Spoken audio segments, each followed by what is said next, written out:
Quotation from myself, segment 73. Quotation number 898. It took me some time, too much time as far as I am concerned, to begin to understand that when a woman says she doesn't want to be treated as a sex object, it actually means that she doesn't want always be treated just as a sex object. And also, which is even more important, that it is up to her to decide how the man has to treat her at each particular time and in each particular situation. 899. There is this widely accepted notion that as we grow older, we become more forgiving towards the flaws and failings of others because we understand more and more, taught by our own life experience, how difficult it is sometimes to live up to the high moral and ethical standards, no matter how loudly professed and sincerely believed in. It is especially true in our continuous re-evaluation of the people we knew when we were young, and whom we judged then rather severely, fortified by virtuous intolerance common at that tender age. I used to share this opinion myself, but not anymore. Now I tend to believe that the reason we soften and modified with age our view of human behavior and became more tolerant has little to do with acquired wisdom, but much more with the fact that the longer we live, the more we have the opportunity, and seldom fail to avail ourselves of it, to commit the same unsavory deeds we used to be so critical of in our pure youth. And since a man is a measure of all things, we are strongly, almost irresistibly inclined to forgive the others what we are guilty of ourselves.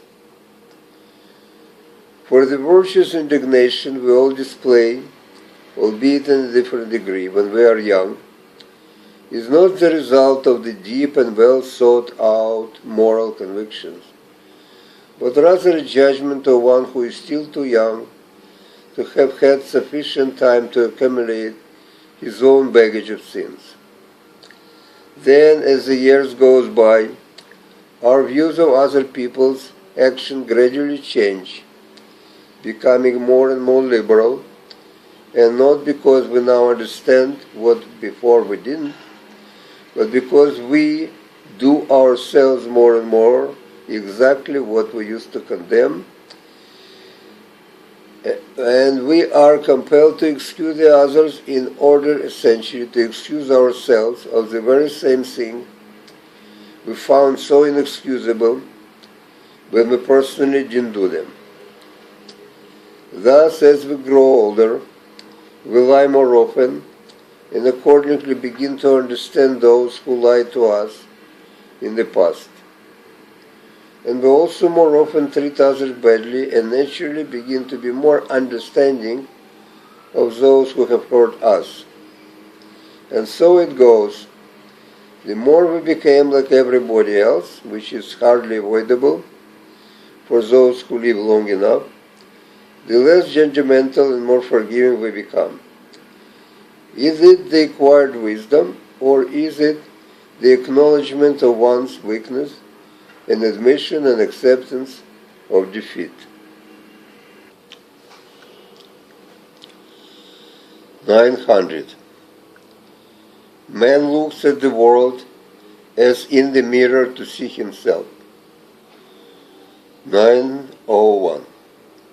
What is it about the Canadian civic and political culture that people who find endless excuses for doing nothing, or next to nothing to solve the problem which demanded the urgent attention years ago, are considered to be sophisticated, while someone who wants to do something here and now is called terribly naive. 902. It is well known and accepted as justified that women often complain about being treated as a sex objects. But what about us, men? I, for one, have noticed that some women who initially expressed interest in me, and which I vainly attributed to my engaging personality and sense of humor, upon discovering that our relationship has no potential to develop into romance, but is going to be stuck forever in the unpromising swamp of friendship, lose eventually all interest in my persona, to the point that in their presence I began to feel invisible. And if this is not being treated as sex object, what is? 903. How difficult and how frustrating it must be for a born revolutionary to be born in Canada, a country whose credo can be more or less accurately stated as the evolution by any means, and the slower the better possible, which is quite a sensible precept to live by when times are good, and what is desirable but not urgent is to make some small adjustment here and there to make it even better. But when the things are progressively turning for the worse, to continue to cling to such a comforting philosophy eventually will spell the inevitable and irreversible disaster. 904. For though he has been tempted in every way we are, he remains without sin. Hebrews 4:15. I have probably had as many opportunities and temptations to get corrupted morally or otherwise as the next person, and yet as far as if I am covered by some kind of Teflon of virtue and decency, nothing dirty could ever stick to me. Throughout my life, many have tried to corrupt me. My school friends, my co-workers, my acquaintances, even some of my relatives. For it is the people and not the circumstances that usually corrupt us. But none of them have succeeded. Sometimes I almost wish they did, for then my life would have been perhaps much easier, because the road of sin is wide and easy, and many take it, but the path of virtue is hard and narrow, and only few find it. The sexual corruption, the most common one, was never appealing to me, and not so much because of some strong moral conviction, but mostly on aesthetic grounds. Either the words double entendre, body jokes, risk flirtation, etc., or the deeds, adultery, sleeping around, all kinds of sexual experimentation, etc. It all seemed to me so tawdry and in such a bad taste that I have never been able to imitate it. For I always found sexual corruption so aesthetically unappealing, even revolting, that nothing would induce me to behave in such a manner.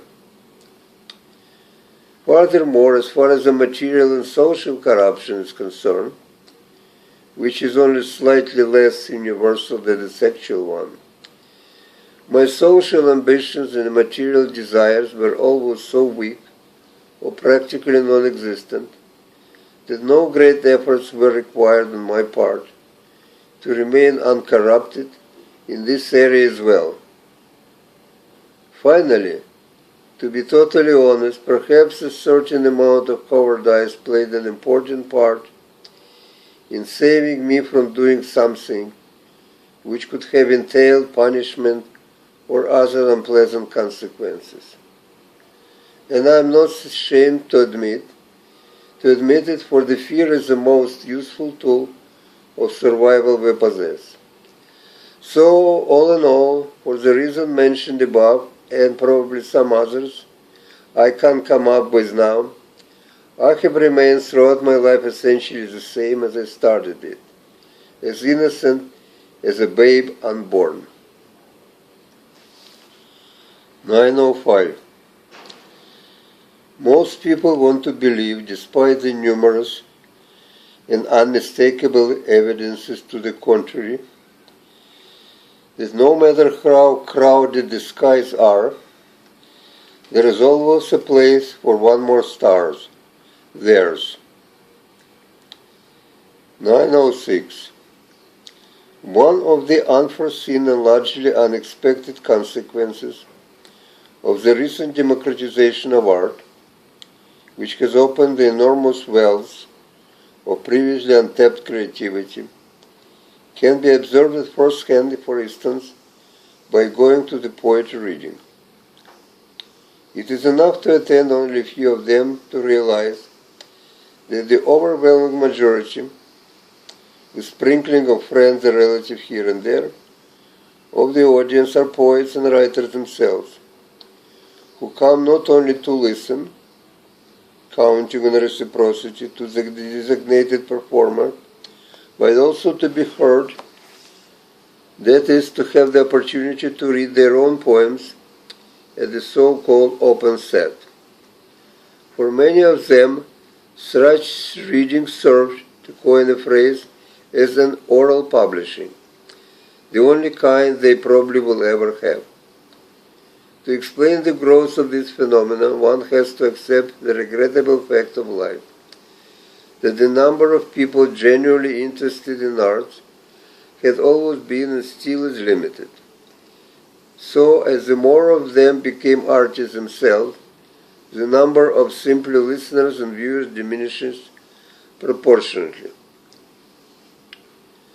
What democratization of arts has done is to have upset the traditional balance in numerical terms between the producer and consumers of art.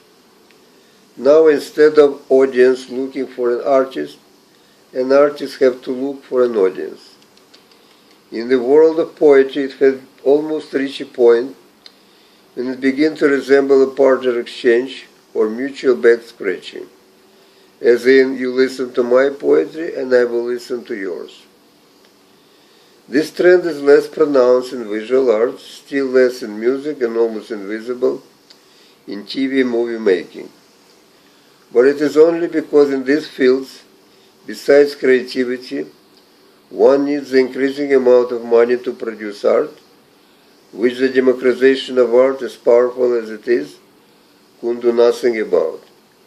On the contrary, it seems that the more artists there are, the less each one of them gets attention from the public, the famous zero-sum game.